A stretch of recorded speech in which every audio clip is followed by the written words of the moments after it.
But from one management to another, NMDC, iron ore major, has also come out with their Q3 numbers. Let's bring on board Amitava Mukherjee, Director of Finance of the company. Mr. Mukherjee, appreciate you giving us your time on ET. Now, you had a great quarter, despite the few setbacks, of course, that we did witness. The top line is mostly led by realizations. So if you could talk to us about the average blended realization seen in the third quarter.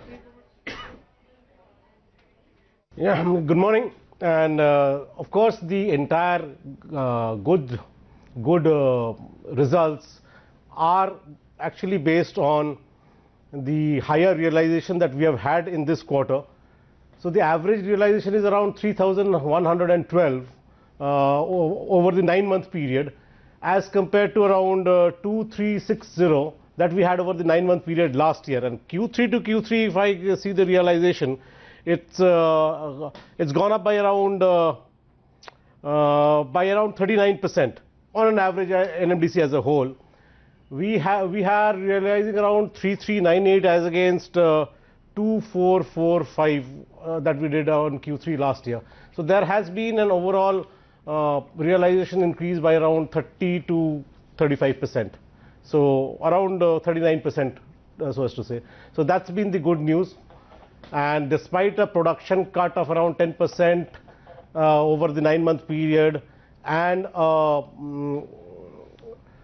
sales going down by around 13% over the 9-month period, we've been able to achieve the financials, the excellent financials that we've had for this quarter.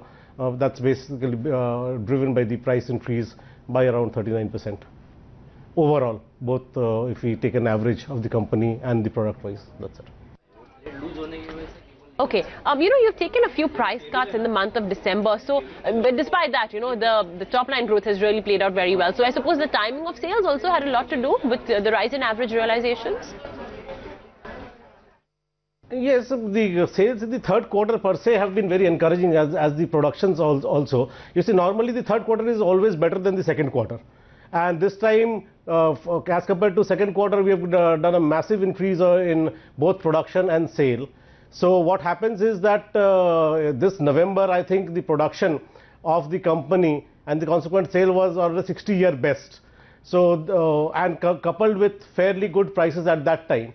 But subsequently, the market conditions were that due to the liquidity crisis overall and the steel prices coming down, we also had to take a few price cuts in 2-3 stages.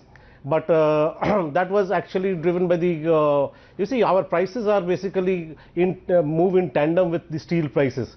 And since the steel prices were coming down in the last part of the third quarter, and there was a basic liquidity crisis where some Chhattisgarh parties were not being able to lift our prime product, so we had to actually cut down on the prices to meet the volumes that way. I believe that was the need of the hour at that point of time, to cut down prices and drive a little bit of volume. But the overall realization has been much better than the last year, because the last year the prices were fairly muted at this point of time.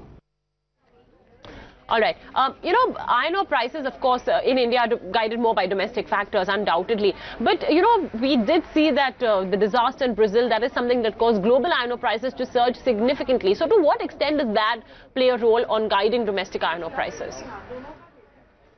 No, actually, you see, the international prices do not directly and 100% affect our domestic prices. There are other factors that are there.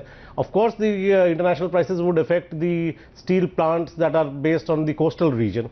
But overall, if you see, it does affect. It's not that we are completely insulated, but it does affect with the prices now, with the Brazilian tragedy slated to go up in the global market. There would be a upward trend, but our domestic prices are more sort of tuned to what is happening in the hinterland. There was a massive increase in production and sale at the Odisha sector, for example. So that would affect our pricing in the Chhattisgarh area. And so yes, the international prices would affect, but it would not be having a very substantial effect on the prices that we have in the domestic market, because they are driven by other factors as well. especially the liquidity position that is there in the country at any given point of time, how the steel prices are doing here, and how the because as you know, 2020 most of the mining leases are going to be expired, so there is a severe ramping up of production in a lot of private mines as well. That does affect prices. Yes, international prices are a very important indicator about the price movements, but they are not the sole determinants so far as NMDC is concerned. All right. We understand that you're trying to increase production out of the Kumaraswamy mines as well, as production from Donimalai drops. So what's the output over there?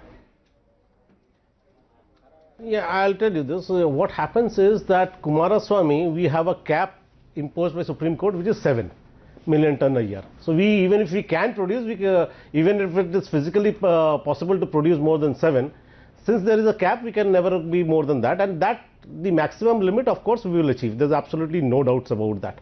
That we'll achieve. It is basically the production what we are ramping up. It has gone up by around 23% and 25% in the Kirandul, in the Chhattisgarh sector.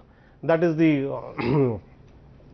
Bacheli and Kirandul mines. That is where we are actually, we have ramped up the production and trying to make good the production losses that we are suffering due to closure of Donimalai.